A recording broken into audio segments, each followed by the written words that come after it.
Welcome to Mommy's on a Call, your sacred space to laugh, learn, and feel like a real grown-up human for a hot minute. I'm Stephanie Uchima Carney, a mom of 3 little ones, serial entrepreneur, business strategist, and integrative health coach, just trying to get through the day one cold cup of coffee at a time. Don't you wish you could have more fun, build healthier lifestyle habits, and make more aligned choices so you can feel more balanced, happier, and more present every day? My mission is to uncover the daily rituals, life lessons, real-life tactics, and favorite tools to inspire and empower you to get the most out of your life, because I believe it is possible to thrive in motherhood, business, and life. So grab your headphones, tell your kids you're on the potty, and tune in weekly for some laughs, knowledge bombs, and plenty of real talk. Welcome to the Mommy Pod. Welcome back to Mommy's on a Call. Today is the last day of June. I cannot believe that 6 months of this year are already in the books. I always like to take this point in time when it's kind of the beginning of summer and halfway through the year to look back and reflect how the first 6 months of 2023, or whatever year it is, has gone. I used to do this every single year in my business, and now I've started to implement this into my actual life. And overall, on reflecting back, not just how, say, my business is going, but also of all the personal things I wanted to do. And so I wanted to take this moment on a Friday to just reflect back on the last 6 months and to help you also look at your last 6 months and how you can analyze it moving forward. So for those of you who are familiar with my style, I'm really big on what's called feedback loops. Basically asking yourself 5 major questions. 1, what worked? 2, what didn't work? 3, what to continue doing? 4, what to stop doing? And 5, looking at why these things did or didn't work and the effects, because if you don't have the awareness of where you are, it's really hard to figure out how to even move forward. This is something that I always did in my business, but then, as I said, I started applying to my life. I also started to use what I call the stop method in my day-to-day life when things start to feel a little bit out of control or stressful, which means stop, T, take a breath, O, observe, and P, proceed. So mixing in my feedback loops with the stop method, today's episode is going to walk through my mid-year review and how you can also apply this to your life. So a little bit of background. In January, I made my word of the year intention. I wanted to make sure everything I was doing, everything I was saying yes to, was intentional and resonated within my gut. I also had a list of things I wanted to cultivate. You can go back to episode 130 to see those 10 things. Some examples were more creativity, joy, play in my life, deepening my meditation and spiritual practices, focusing more on intuition versus textbook strategy, and also putting my own values first in my own business and life. So what I'm going to do is go through the first couple things in my feedback loops, and so you can see examples on how you can apply that to your own feedback loops. Question number 1, what worked? So there are 3 things that worked for me. 1, having a consistent daily meditation practice. I even went a little deeper and I took the time out of my June to go on Deepak Chopra's retreat to Hawaii. It was 5 days where I was able to dive deeper into meditation, sutras, Ayurveda, and spirituality. And it's something I really needed to help ground me and to really improve on the practices that I had set out in the beginning of the year intentionally to build. Every day I do at least a 20-minute meditation practice in the morning, and I try and do that again in the afternoon. But 40 minutes out of your day for a mom, I know, is a little bit crazy. I'm really trying to at least get one 20-minute session in every single day, and that has dramatically changed my day-to-day life, which I will go into in a little bit. Secondly, I started the Artist Way process just a few weeks ago because one of my best friends, Danielle, decided to put together an Artist Way group. If you don't know what it is, it's a book by Julia Cameron called The Artist Way, and it's all about how to reignite your creativity. I felt that this year, and actually the last few years, my creativity has really failed me and plummeted, and I didn't realize that was part of my own kind of circle of life and things that I really need to make me whole, that it was important to me. So focusing on my creativity was one of the things I wanted to cultivate. By doing the Artist Way, I've been really diving deep into that. And that also, though, requires me to journal every day and do morning pages, which has been kind of hard to do because finding the time to do that along with my meditation practice, but I found that that was super important to me. And so I've been trying to carve out time in my day, whether it's when I first wake up or whether it's in the middle of the day when my kids are at camp, to actually implement these. And third, trusting my intuition and putting my values first and saying no to more. I think what has worked is holding my boundaries.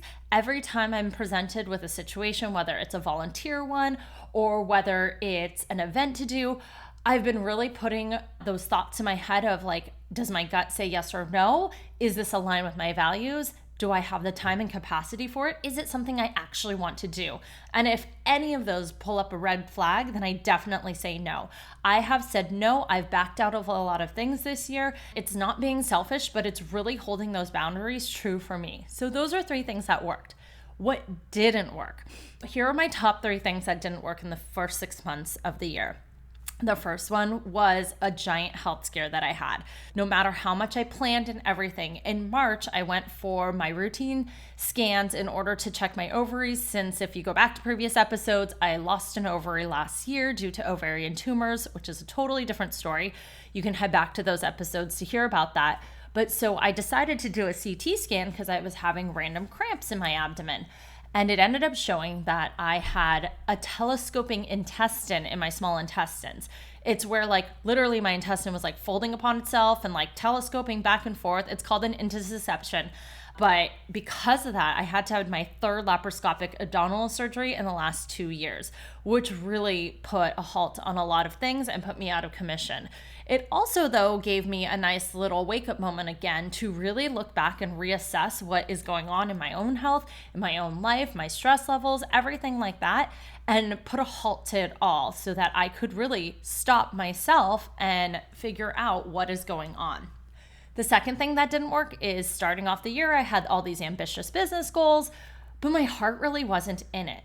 I was really unsure on what I wanted to do moving forward. And so I ended up putting the business on the back burner unintentionally, including this podcast. And I just kind of started to make excuses why I couldn't do things or didn't put much effort into it. And I really barely published or recorded anything new on this podcast this year. And a lot of it had to do with, one, not knowing exactly the direction I wanted to take and sort of just like trying to build upon what I had been doing because I thought that's what I should be doing.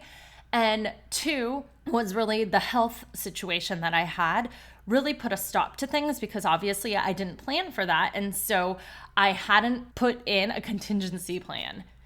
The last thing that didn't work was clearing all the clutter, but I'm really working on that and creating more structure and organization in my household and my schedule. But like the physical clutter has gotten to the point where it's really affecting the mental state of, I think, my entire household. So that is something that I really need to work on. And I will dive into that a little bit later because I think that is one of the big blocks that I was having, is really letting go of physical things, which is a metaphor for letting go of actual things in my life and emotions and just situations and mental health.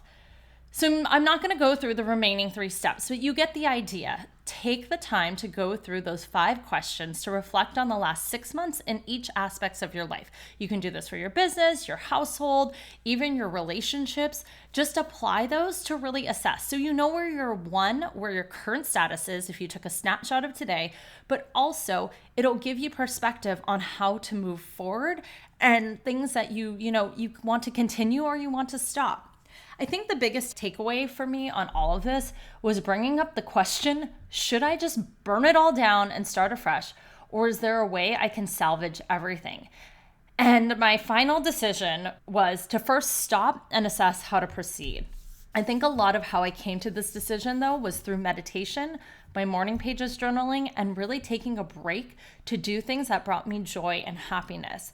I started to prioritize things that I valued and prioritize things that made me happy, which I know sounds all like cheery and cheesy and whatnot, but it's really why I took a break away from this podcast. It's not that this podcast doesn't bring me joy. It really does, but it felt like more of a task on my weekly schedule, and I felt the pressure to do it just to do it versus really putting my own like love and passion through this, which I want to. If I'm taking minutes out of your day, I want to make sure that it's valuable.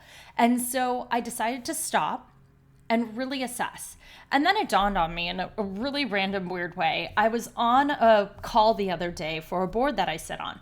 And the topic we were discussing made me think about my current kind of business structure. Say you have a house that is totally falling apart. You keep making repairs and patches, even though it doesn't look great, but the fixes aren't really addressing the root problem. They're not really fixing anything. They're just kind of putting patches. I mean, that could be to your health too. You're just medicating the symptoms. You're just putting patches on the symptoms, but you're not actually addressing the root of the problem. And a lot of times it's because the root of the problem is too expensive, too time consuming, or too XYZ, insert other excuse here. But you don't even know if the foundation is going to support the repairs, if the root of all of these issues is really solid. So really, you're just kind of making these like quick fixes in order to get yourself through. But in the end, it leaves a ton of deferred maintenance, and the cost of the repairs in the long term is even worse than the sum of everything if you just stop today to fix it all. So it brought up the question, do you keep making small repairs, or do you let it go until desolation, or do you tear it all down and start over? And the thought of tearing it all down is terrifying to most people, but sometimes the investment needs to fix it from the core are so big that it's almost easier to just burn it all down, let go completely and start afresh, even if it's scary.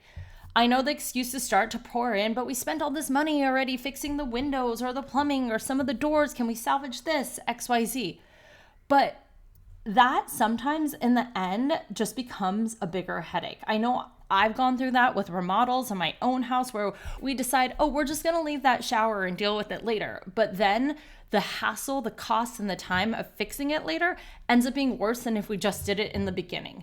This is what started running through my own head about my own business. And I spent all of this time building a business, building a website, running my social media, taking all these courses, investing in coaches, etc. Do I burn it all down? I mean, does that make sense? But yet my gut is telling me it's necessary, that I need to just start afresh, burn it all down, figuratively speaking, not actually burning it down, obviously. Really just like starting anew.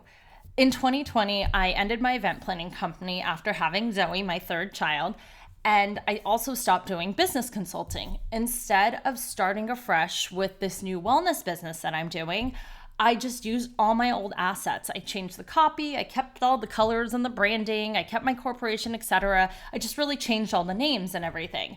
And I didn't really look at, did this fit the business at all? Over the last few years, nothing started to make sense. I didn't like my branding anymore because it didn't really fit the direction of wellness I wanted to go.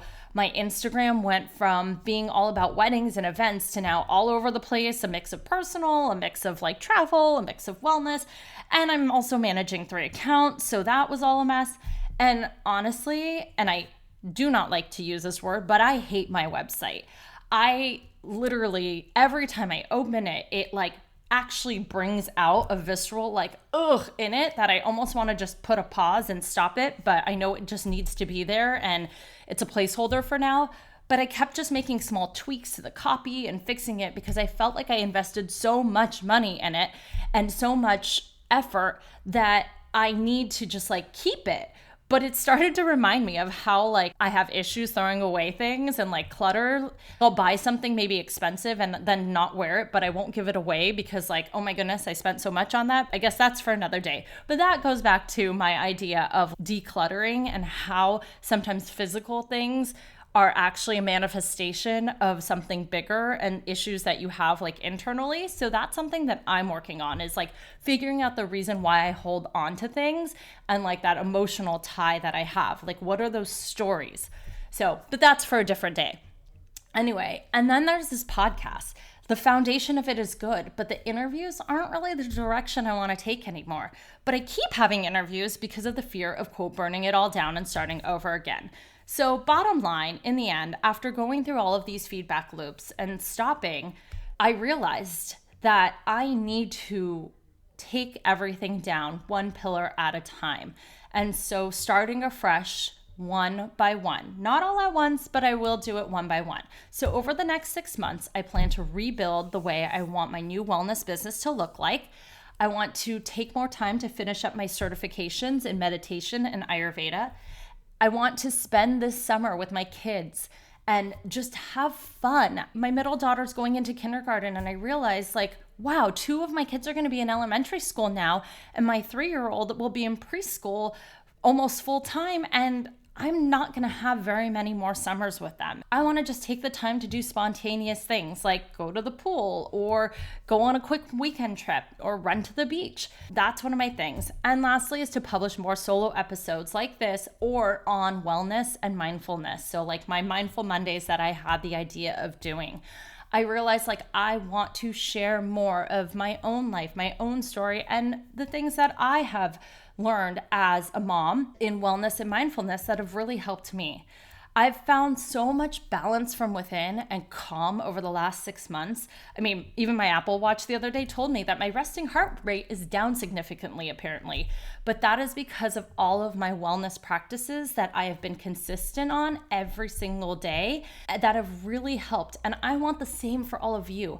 I want all of you to feel the calm in your life. I want to feel that you can thrive in all areas. That is my goal and my mission, and that's always been the mission of this podcast. So this summer, I plan to take a little break on certain aspects to reassess what is working and what is not. And I invite you to also take a break this summer. Reassess what is or what is not working for you. Reignite what lights you up and recharge yourself for the next half of 2023. Because I know, Mama, you can do it. I will see you all next week. Thank you so much for listening to this episode of Mommy's on a Call. Your support means the absolute world to me. You can find the show notes for this episode and other goodies over at mommysonacall.com. And if you enjoyed this episode or have gotten value from the podcast, I would be so grateful if you could head on over to Apple Podcasts and leave a rating and review so that we can reach and empower more moms all over the world together. Thank you so much again, Mommy Pod, and I will see you here next time.